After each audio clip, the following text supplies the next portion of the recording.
নমস্কাৰ আপোনালোক সকলোকে মোৰ চেনেল নেভাৰ গিভ আপ এডুলৈ পুনৰবাৰ স্বাগতম জনাইছোঁ। আজি এটা খুব গুৰুত্বপূৰ্ণ তথ্য দিবৰ বাবে ভিডিঅ'টো বনোৱা হৈছে। অনুগ্ৰহ কৰি ভিডিঅ'টো শেষলৈকে চাব। যদিহে ভিডিঅ'টো ভাল পায় লাইক কৰিব, শ্বেয়াৰ কৰিব। আৰু যিসকল ভিউৱাৰ্ছে প্ৰথমবাৰৰ বাবে মোৰ চেনেলটো চাই আছে তেওঁলোকক জনাব বিচাৰিছোঁ, মই মোৰ চেনেলটোৰ জৰিয়তে বিভিন্ন সময়ত বিভিন্ন ধৰণৰ কম্পিটিটিভ এক্সামৰ বাবে ভিডিঅ' কোৰ্চ আদি দিয়াৰ লগতে ইনষ্টেণ্ট জব নটিফিকেশ্যন আৰু জব ৰিলেটেড যিকোনো ইনফৰমেশ্যন যদি মই পাওঁ সেইবোৰ আপোনালোকলৈ আগবঢ়োৱাৰ চেষ্টা কৰোঁ লগালগ। সেয়েহে যদিহে আপোনালোকে এতিয়াও চেনেলটো ছাবস্ক্ৰাইব কৰা নাই অনুগ্ৰহ কৰি ছাবস্ক্ৰাইব কৰিব আৰু লগতে বেল আইকনটো প্ৰেছ কৰি দিব। আৰু আজি যিটো তথ্য দিবলৈ আপোনালোকক মই বিচাৰিছোঁ সেই তথ্যটোৰ বাবে Guwahati high court principal seat at Guwahati courts high courts of India এই ৱেবছাইটটোলৈ আহিব লাগিব। আৰু এই ৱেবছাইটটোৰ মাধ্যমেৰে যিটো তথ্য মই আপোনালোকক দিব বিচাৰিছোঁ সেই তথ্যটো আপোনালোকক দিয়াৰ মই চেষ্টা কৰিম। আমি ইতিমধ্যে জানো 2018 চনত APSC CCE 2018 বিজ্ঞাপন ওলাইছিলে আৰু সেই বিজ্ঞাপনৰ মৰ্মে প্ৰাৰ্থীসকলে এপ্লাই কৰিলে আৰু এপ্লাই কৰাৰ পিছত বহুকেইটা স্তৰৰ পিছত শেহতীয়াকৈ 27 নৱেম্বৰ তাৰিখত তাৰ যি মৌখিক পৰীক্ষা সেই মৌখিক পৰীক্ষাৰ যি চূড়ান্ত বাছনি কৰা হ'ব সেই চূড়ান্ত বাছনিৰ বাবে যি মৌখিক পৰীক্ষা তাৰ যি প্ৰচেছ ইতিমধ্যে সম্পূৰ্ণ হৈছে। কিন্তু আমি সকলোৱে জানো যে 2018 চনৰ পৰা প্ৰায় 2 বছৰ 7 মাহতকৈও বেছি লাগিছে আচলতে ৰিজাল্ট দিবলৈ। আৰু সেই ৰিজাল্ট দিবলৈ লগা সময়খিনিৰ কাৰণটো আচলতে বিভিন্ন ধৰণৰ কেছ মোকদ্দমা আচলতে এই প্ৰচেছটোৰ ওপৰত চলি আছিলে আৰু বিভিন্ন সময়ত বিভিন্ন ধৰণৰ তথ্য এই প্ৰচেছটোৰ লগত যে জড়িত হৈ আছিলে মই আপোনালোকক ইতিমধ্যে জনাইছোঁ। আৰু শেহতীয়াকৈ যোৱাকালি যিটো খবৰ আহিছে সেইটোৰ বিষয়ে আপোনালোকক বিতংকৈ জনাবৰ বাবে তথ্যটো লৈ আহিছোঁ। আহকচোন চাওঁ। এতিয়া ফাইলিং নাম্বাৰটোত যদি আমি যাওঁ আপোনালোকে নিশ্চয় দেখিছে ফাইলিং নাম্বাৰটোত গ'লে যিহেতু মই অলৰেডি এইটো চেক কৰি থোৱা আছিলে সেইটো হৈছে 9913 আৰু ইয়েৰটো হৈছে 2020। নিশ্চয় দেখা পাইছে তলত এটা কেছৰ এটা ডিটেইলছ আহিছে। ইয়াতে লিখা আছে serial number 1 IA Civil 99132020 The Assam Public Service Commission and 2 others and versus the state of Assam and 9 others. Case status dispose আৰু মই এখানে জনাই দিব বিচাৰিছোঁ AI যি লিখা থাকে যিখিনি মই শেহতীয়াকৈ যিহেতু এই কেছসমূহ মই ফলো কৰি আছিলোঁ আৰু ফলো কৰি থকাৰ বাবে মই ইয়াতে দেখা পাইছোঁ AI শব্দটো হৈছে ইণ্টাৰলোকেটৰী এপিল বুলি কোৱা হয় আৰু ইণ্টাৰলোকেটৰী এপিলৰ শব্দটো অৰ্থ মই যিমান দূৰ বুজি পাইছোঁ সেইটো হৈছে যে কিবা এটা কেছ যদি ইতিমধ্যে কোৰ্টত কিবা লিভ ল'বৰ বাবে বা কেছটো খালাস কৰিবৰ বাবে বা খাৰিজ কৰিবৰ বাবে যিখন এপিল বা এপ্লিকেশ্যন দিয়া হয় সেইখনকে আচলতে ইণ্টাৰলোকেটৰী বুলি ধৰিব পাৰি আমি সহজ ভাষাত বুজিবলৈ গ'লে। আৰু APSCয়ে 9913/2020 ইণ্টাৰলোকেটৰী আৰু যিহেতু এইটো কেছটো চিভিল আছিলে সেইখন ফাইল কৰিছিলে আৰু এই কেছৰ ষ্টেটাছটো ডিছপ'জ দেখুৱাইছে। আৰু যিকোনো কেছৰ ষ্টেটাছ যদি ডিছপ'জ দেখুৱায় তাৰমানে অৰ্থাৎ কোৰ্টে যিটো কেছ চলি আছিলে সেই কেছটো খাৰিজ কৰিছে আৰু যিসকল পাৰ্টিৰ এগেইনষ্টত এই কেছটো ফাইল কৰা হৈছিলে তেওঁলোকক ইনষ্ট্ৰাকশ্যন দি পেলাই সেই যিখিনি তথ্য ষ্টে হৈ আছিলে বা ৰৈ আছিলে সেইখিনি আগবঢ়াবৰ বাবে জনোৱা হোৱাটো বুজা যায়। আহকচোন ভিউ কৰোঁ কি আছে ভিতৰত চাবলৈ। আমি যেতিয়া ভিউ কৰোঁ তেতিয়া আমি ইয়াতে দেখা পাইছোঁ Guwahati high court principal seat at Guwahati case details দিয়া আছে। Case type AI civil interlocutory মই অলৰেডি আপোনালোকক জনালোৱে। ফাইলিং নাম্বাৰ 99132020 ফাইলিং ডেট 10/12/2020 অৰ্থাৎ 10 তাৰিখে তেওঁলোকে ইণ্টাৰলোকেটৰী এপিল এপ্লাই কৰিছিলে। ৰেজিষ্ট্ৰেশ্যন নাম্বাৰ 22202030 আৰু কেছটো ৰেজিষ্টাৰ হৈছিলে 15/12/2020 তাৰিখে অৰ্থাৎ 10 তাৰিখে তেওঁ APSC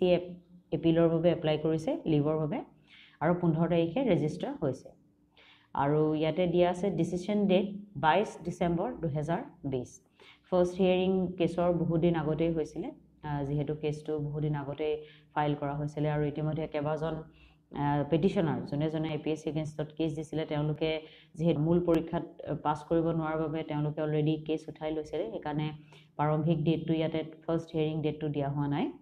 আৰু নেচাৰ অফ ডিছপ'জেল কণ্টেষ্টেড এলাউড। এতিয়া কথাটো হৈছে APSCক ৰিজাল্ট দিবৰ বাবে এলাউ কৰিছে। কেছটো ডিছপ'জ কৰা হৈছে 22 ডিচেম্বৰ 2020 তাৰিখে। ইয়াতে লিখা আছে অনাৰেবল মিষ্টাৰ জাষ্টিছ মানস ৰঞ্জন পাঠকৰ ছিংগল বেঞ্চত এই কেছটো উঠিছিলে আৰু ইতিমধ্যে লিংক কেছেছখিনি ইয়াতে আপোনালোকে দেখা পাইছে যে 99132030 মেইন কেছটো ডিসপোজ হোৱা ইয়াতে দেখুৱাইছে আৰু অন্যান্য কিছু ইয়াতে তথ্য দিয়া হৈ আছে সেই তথ্যসমূহ এই কেছসমূহৰ লগত আচলতে লিংক হৈ আছে আৰু লিংক যেহেতু হৈ আছে সেইকাৰণে ইয়াৰ ভিতৰত যিখিনি কেছ ডিসপোজ হোৱা নাই হেতু হয়তো ভৱিষ্যতে চলি থাকিব তাৰ বাবে অনাৰেবল মিস্টাৰ জাস্টিস মানস ৰঞ্জন পাঠকে এটা খুব ভাল ডিসিশন লৈছে যে যিসকল কেছ মুকদমা কৰি থকা নাই যিসকল প্ৰাৰ্থীয়ে মৌখিক মূল আৰু প্ৰাৰম্ভিক পৰীক্ষা প্ৰতিটো ষ্টেজে ভালদৰে অৱতীৰ্ণ হৈ উত্তীৰ্ণ হৈছে তেওঁলোকক ৰিজাল্টটো দিব আৰু যি অন্যান্য তথ্যসমূহ আছে যদিহে থাকে তেন্তে চলি থাকিব এনে ধৰণৰ ডিসিশন এটা লোৱা হৈছে বুলি আনুমানিক যোৱাকালি এটা তথ্য মোৰ হাতত আহি পৰিছে কিন্তু সেই তথ্যটো ফাইনেল যেটো অৰ্ডাৰ আহিব কেছৰ যেনেকৈ মই আপোনালোকক মেইনছ ৰিজাল্ট দিয়াৰ আগত এটা ফাইনেল অৰ্ডাৰ পঢ়ি পেলাই শুনাইছিলো সেই ফাইনেল অৰ্ডাৰটোতে আচলতে কি তথ্যটো লিখা থাকে গম পোৱা যাব কিন্তু সদ্যহতে যেহেতু অলৰেডি কেছটো ডিসপোজ হৈছে সেয়ে আমি এটো ভাবিব পাৰো যে আজিৰ দিনটোৰ ভিতৰত বা কালিৰ দিনটোৰ ভিতৰত ৰিজাল্ট দিয়াটো প্ৰায় নিশ্চিত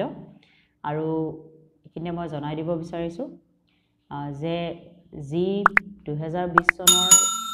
প্ৰাৰম্ভিক পৰীক্ষা আহি আছে APSC CCE 2020 প্ৰিলিমছ 2021 চনত অনুষ্ঠিত হ'বলৈ হৈ আছে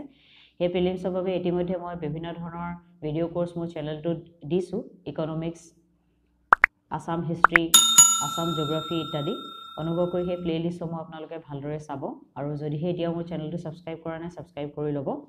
আৰু লগতে মই এখিনি জনাই দিব বিচাৰিছো যে যিসকল প্ৰাৰ্থী আজি যি চূড়ান্ত তালিকা ঘোষণা কৰিব ৰিজাল্টৰ এই ঘোষণা কৰা তালিকাত যিসকল প্ৰাৰ্থীৰ নামটো থাকে তেওঁলোকক মোৰ ফালৰ পৰা কংগ্ৰেচুলেশনছ আগতীয়াকৈ মই জনাইছো আপোনালোকৰ যি আপোনালোকৰ ভৱিষ্যতে যি ফিউচাৰ আপোনালোকৰ এন্ডেভাৰ আহি আছে বা ফিউচাৰত আপোনালোকৰ যি কৰ্ম আপোনালোকে লাভ কৰিব সেই কৰ্মত আপোনালোকে যাতে খুখেতাৰি আগুৱাই যাব পাৰে সেইভাবে আপোনালোকক আগতীয়াকৈ মই বেষ্ট অফ লাক দিছো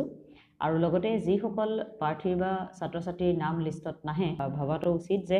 এটো এটা পৰীক্ষা হয় আৰু পৰীক্ষাৰ সদায় এটাই নেচাৰ এটো মই কৈয়ে থাকো হেতু হৈছে ৰেকাৰিং নেচাৰৰ হয়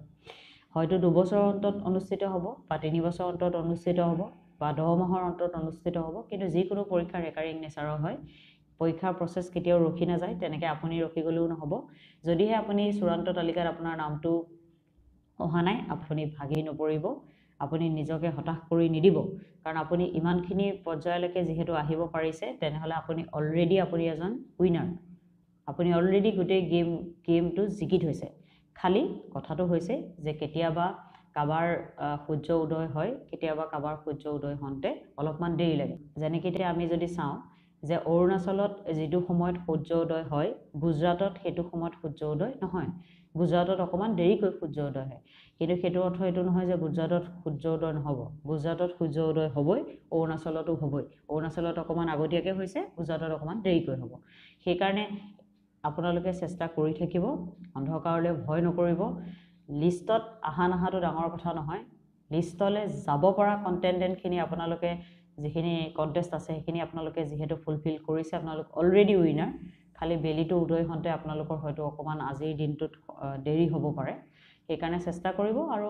মন ভাগি দুখ কৰি বা যিকোনো তথ্য মূৰত সুমুৱাই লৈ নিজকে ব্যতিব্যস্ত কৰি থকাতকৈ মই ভাবো যে যেটো আগন্তুক পৰীক্ষা আছে হেতুৰ বাবে এদিন বা দুদিন ৰেষ্ট লৈ আপোনালোকে আকৌ পুনৰ সেই পৰীক্ষাটোৰ বাবে আকৌ আপোনালোকে প্ৰিপাৰেচন কৰা ষ্টাৰ্ট কৰাটো উচিত আৰু লগতে মোৰ চেনেলটো সাবস্ক্ৰাইব কৰি বিভিন্ন ধৰণৰ যি ভিডিও আছে আপোনালোকে চাই থাকিব খিনি তথ্য জনাবৰ বাবে ভিডিওটো বনোৱা হৈছিল আশা কৰিছো ভিডিওটোৱে আপোনালোকক নিশ্চয় বহুখিনি তথ্য জনাব পাৰিলে লিষ্টত নাম থাকক বা নাথাকক আপোনালোক সকলোৱে উইনাৰ আমি সকলোৱে উইনাৰ আৰু কালিলে হয়তো লিষ্টত মোৰ নামটো নাথাকিবও পাৰে বা আজি হয়তো যেতিয়া লিষ্ট দিব তাত হয়তো মোৰ নামটো নাথাকিবও পাৰে বা আপোনাৰ নামটো নাথাকিবও পাৰে কিন্তু ভাগি ময়ো নপৰো আপোনালোকো নপৰিব সাহস ৰাখিব আৰু all the best thank U